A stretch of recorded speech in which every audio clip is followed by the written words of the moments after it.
Cheryl Cocking entered the Waves in March of 1943 from her home in Moline, Illinois.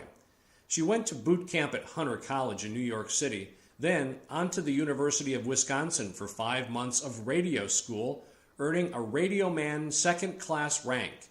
She was assigned that year to the 8th Naval District Headquarters and Communications Department, located in New Orleans.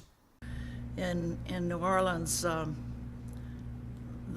there were so many service people in New Orleans, and of course, I lived in the barracks at first, and then we were the first ones down there, first waves, and then as they started coming in, the barracks filled up, and so we were the first ones out on full subsistence.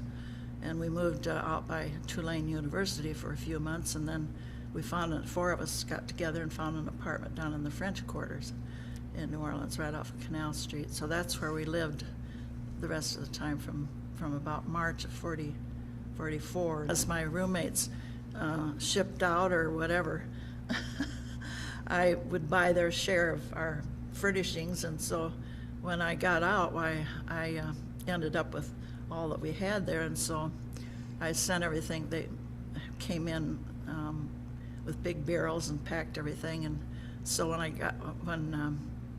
when the shipment came by freight at home, they called my father, and so he went down to pick it up, and there was so much he had to go back home. They lived on a farm. He had to go back home and get the tractor and wagon to get all your furniture home. Cocking was discharged in November 1945, but she would remain active in the Waves. Well, in 1979, they started an organization nationally called Waves National, and the lady who was the president at that time lived in California, and she was originally married to a man from Brooklyn. Her name was Ann Anderson.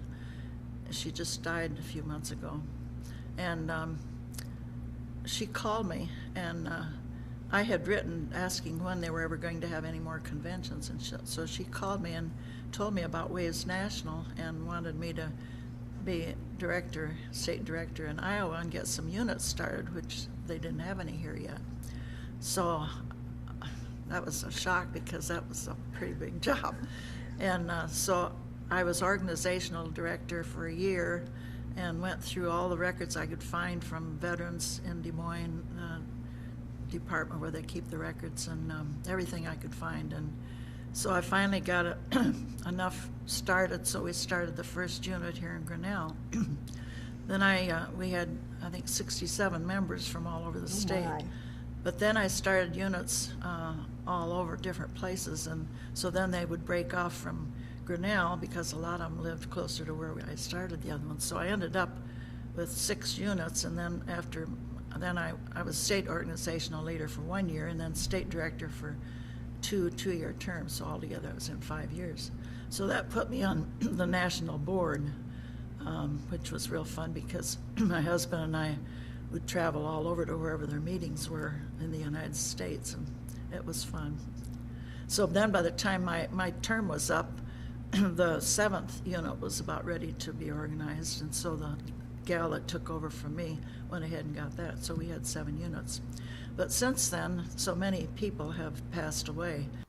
In addition to her leadership role in Waves National, Cocking worked after the war in administrative offices as well as private businesses in both Illinois and Iowa.